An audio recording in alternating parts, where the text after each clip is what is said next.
This Barber story out of Kansas City is crazy because this barber had been tested 5 different times before he came in to cut the guy's hair. Right, 5 consecutive negative tests. Unbelievable. Before he was allowed in the facility. He gets allowed into the facility, but a rapid test happens that day, and then that rapid test comes back positive. See, the only thing I would have said in regards to all this, and I don't know the answers to it, obviously we're not there, so there's probably some details that are missing here. But if you have a rapid test, there's a rapid test for a reason. Wait until the results come back and then make a decision as to whether or not you can go cut the hair or you have to leave the building. Sure. So I don't understand why he had a rapid test and then started cutting hair.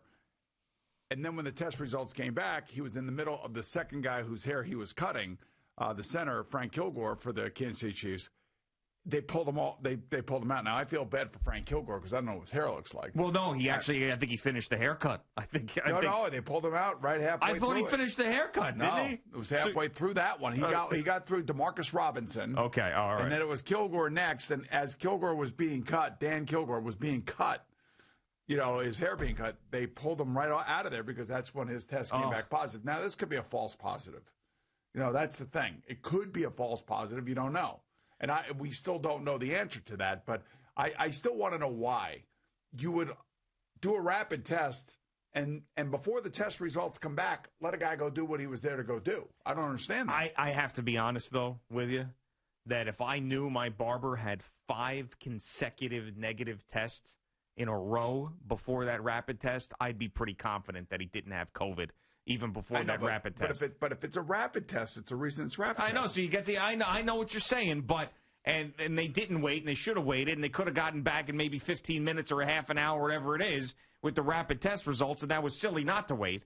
But I would also say that maybe the reason they didn't wait was like, hey, I just got tested 5 straight friggin' days in a row, and I'm fine. I just did another test. Could you imagine? I mean, like that. Well, here we are. What would have happened? Like, I know it's like a silly thing to talk about, like what would have happened, but if Patrick Mahomes and the other 18 players ended up getting those haircuts, they would have been testing like crazy.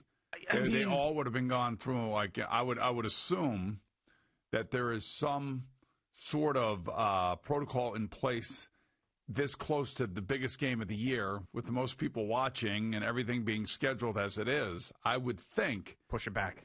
No, I would think that there would be a testing protocol that they would go through.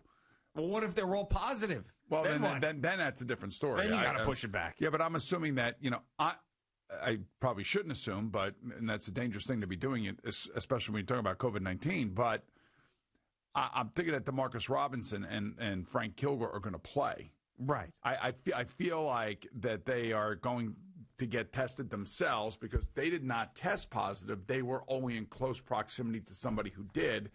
And DeMarcus Robinson may be in the most danger because he got a full haircut. Now, I don't know how long a haircut would take. 15, 20 minutes? It depends what you're getting, basically falls into that time frame that the CDC and the NFL and everybody have. So, wow. I mean, it's dodged crazy. a bullet, really. I mean, we'll find out with these 2 players, but this is a massive bullet dodge. Man, I hope these 2 players can play. If they don't have COVID-19 and they're just, put on the sideline because they were in close contact with somebody, and they'll be 5 or 6 days removed from that, and they don't show any signs of it and don't test positive themselves, I would think they'll be allowed to play. At least Andy Reid, I believe, feels that way. Imagine getting through this whole season, the juggling act that it was, 32 teams, then getting to the week of the Super Bowl and having this happen and then wipe out the entire Kansas City Chiefs roster. Think about this for a second. Ugh. So at CBS, and we did our CBS NFL Today conference call with all the writers about the pregame show and all that other stuff yesterday. And so we were talking about how we lauded the NFL, all the teams. Mm-hmm. So here we are, CBS, Fox, NBC, and ESPN. More so, I would say, Fox and CBS in regards to the NFL, because we have the most broadcasts. We, have obviously Sunday football. We had Saturday football. We had Tuesday football. We had Wednesday football. Mm-hmm. We have all the games on Sunday. So each of the studio shows for Fox and CBS probably include over 250 people. Okay, all connected somehow, some way, all in. I mean, some are doing a lot of stuff remotely now. There are a lot of people that are in the studios. I've noticed less people in our Studio 43 over there at the Broadcast Center, all to meet or exceed any protocols that the state put out, and then that the executives at CBS Sports said, look, this is the way it's going to be, and this is the way we're going to get through the season. And we only had one hiccup, and that hiccup was because JB and Phil were associated with a barber to get a haircut. You know what I'm sort saying? of like the same thing. They didn't have were COVID-19, but they just had to take, and we had 1 week where they weren't even in studio, and you wouldn't even known it. That's how seamless it was. Well, except when you stepped on JB at the very top of the broadcast. Yeah, but then I was thinking, no, that was a different broadcast. Was it? Yeah, it was. Oh, I was thinking, but I was thinking yesterday about how many crews that CBS has out there doing games. How many people that are a part of our show at the NFL Today at the Broadcast Center? It's 1,000. It's got to be 1,000, I would think. And you have truck drivers, you have catering people, you have hair and makeup, you have sound, audio and video, you have graphics, you have it's insane production, research. Man. I can't even think. Communications. You have HR involved. I mean, it is a monumental undertaking. Mm-hmm. And the fact that we've gotten here with very little hiccups is nothing short of amazing. It's a borderline miracle, if I may, that this has happened. Well, you had Tony Romo's situation. You had the one thing that NFL today. But Eddie's actually saying in my ear something that I was saying about the NBA and the NHL right now. All these, people have families and kids, and some kids are going to school, some kids are not going to school. Some people, we were told basically, you really don't travel, don't get involved. If you want to make sure that we can make it through the season, you have to live pretty much a quarantine lifestyle, and I was saying yesterday, every single one of the guys on our set all lived that way. Basically did not get involved in anything, didn't do anything, didn't go to any parties. Everybody's Christmas, everybody's holiday celebrations were tell me about minimal. it. I know we've all of us here sort of live in the same way as well. I mean, it has been interesting the second go round after the spring. I've seen nobody outside of our pod and you. Amazing. This week alone, I've been tested 3 times. Yep. I'll get tested again before I leave today. I'll get tested when I land in Tampa later on this afternoon. I'll get tested again on Friday. I'll get tested again on Saturday. Yeah. It's unbelievable the amount of money that's being spent on making sure that everybody is being tested and trying to be as proactive as we possibly can. And then you're going to come back, and then you're not allowed because of the rules of New York State, because you were in Florida for a number of days, to be able to come back here. Right, and I'll have to go through testing when I get back here and everything. And so next week I'll basically do the show, assuming everything's fine and everything's good. I'll just do the show from home. Right. For how many days you're going to have to do that, though? Well, I mean, I'll do the show Monday down there in Tampa. Yeah. Normally I'd come back after the game, but, Too much. It's too much. If I got to come back with Phil and everything else, who knows what kind of condition I'm going to land in and whether or not We've seen that. Really, you've seen it. You've been a part of it. Yeah, been a part of it. So I decided to move that to Monday. Gotcha. Which is going to work out pretty good. And I'll do the show from down there Friday and Monday morning. Right. And then all of next week I'll just...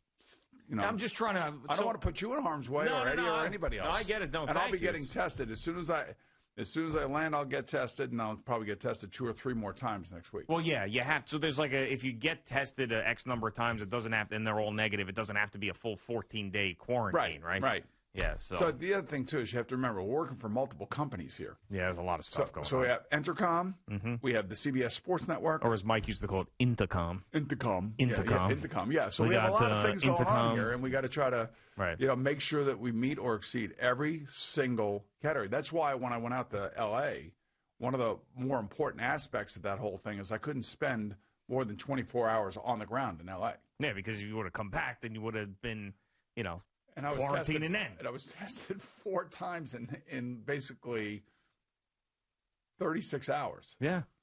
Man, I tell you. I mean, think about it. That's you doing radio and TV. I mean, and think about some of the people that are exposed to it all the time, and the people that are in the hospitals and healthcare workers and all of this, that with the PPE and being around COVID patients all day long. and the stuff that they're thinking about. Oh, and I got tested the last 2 days. I just think about the people that are administering the test. Oh, that too. They come in, they got double masks on, they got the face shield on, they got the gloves on, they're constantly wiping their hands, and every day they're walking in there, and every day there's somebody that's going to be walking in there that's going to be positive. Yeah, of course. I mean, I remember, so I went to go to a CVS to pick up a prescription, and I figured I'll go through the drive-thru because the drive-thru is like the easiest thing to do to get a prescription, and I'm not seeing as many people. It's like through a window. You don't have to go inside.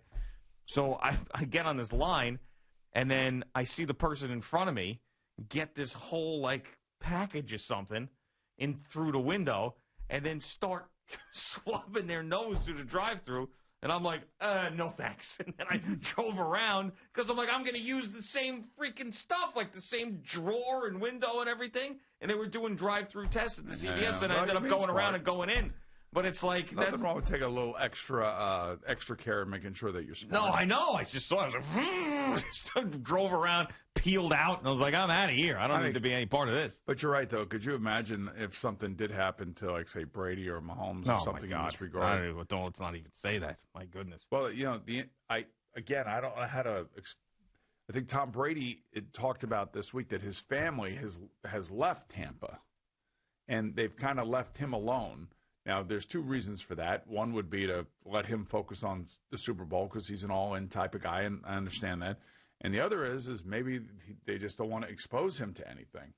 And they want him to be really careful, and they want him to be able to get through this and be able to show up on Sunday and play. Oh, of course. I mean, I think that I'm sure both of these teams are doing everything they possibly can. I mean, I can't even really blame the Chiefs for the situation they got in with the Barber. I mean, the guy was tested 5 consecutive days with negative tests before he got into the building. But the game's going to happen. Hopefully those 2 players that were exposed by the Barber, it could have been 20, including Patrick Mahomes. He was on the list. Yeah, 20 of them. It's weird because he has that State Farm commercial where he is in the barber's chair getting a haircut, and everybody's trying to get the haircut like him. Thank you for watching. Please like, comment, and subscribe. And don't forget to hit the red bell so you're notified when we have new content.